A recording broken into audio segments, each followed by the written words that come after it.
Welcome to the world of Elia Learning. Today, we're going to discuss two short stories about flying. One, his first flight, and two, Black Aeroplane. His first flight. His first flight tells the story of a young seagull who finds himself alone on a cliff ledge because he's too afraid to fly. While his brothers and sister have already taken flight, he is terrified by the vast expanse of the sea below and is convinced his wings will not support him. Despite his parents' attempts to encourage, scold, and even threaten him with starvation, he remains paralyzed with fear. For 24 hours, he watches helplessly as his parents teach his siblings the art of flight and how to catch fish, while they taunt him for his cowardice. Seeing his mother eating a fish on a nearby plateau, he begs for food. His mother flies toward him with a piece of fish, but halts just out of reach, luring him to the brink of the ledge. Driven by intense hunger, the seagull dives at the food and tumbles outward and downward into the open air. Although he is initially seized by terror, he quickly discovers that his wings spread naturally and he begins to soar.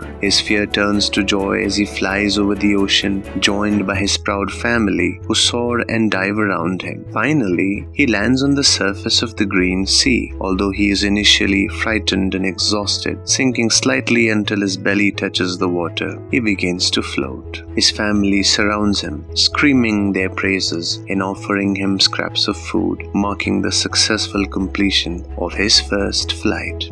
Black Aeroplane.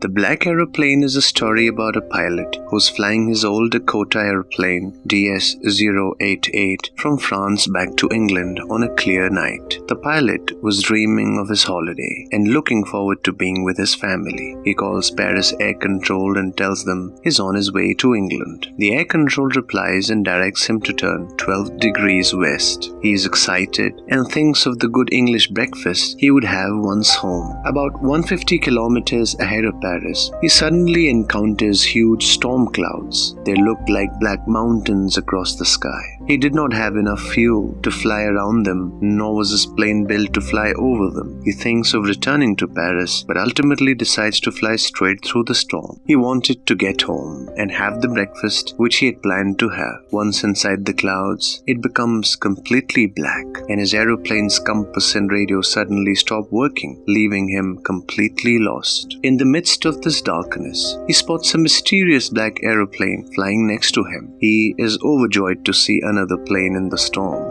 Although it has no lights on its wings, he could see the pilot's face. The stranger waved to him, signaling him to follow. He kept following the strange black aeroplane for about half an hour when he realizes he has enough fuel left only for about 5 or 10 minutes of flight. He begins to feel frightened again. However, the black aeroplane then begins to descend and he follows it. Suddenly, he emerges from the cloud and sees 2 lines of lights in front of him. It was an airport. He tries to look for the black aeroplane, but the sky is empty. He lands his plane and heads straight to the control center. He asks the woman in the control center where he was and who the other pilot was. He wanted to thank that pilot. The woman in the control tower is surprised by his question and tells him there were no aeroplanes flying that night and that his was the only one she could see on the radar. He is surprised and wonders who the pilot was in that strange black aeroplane that helped him arrive safely without compass or radio and without any fuel in the tanks.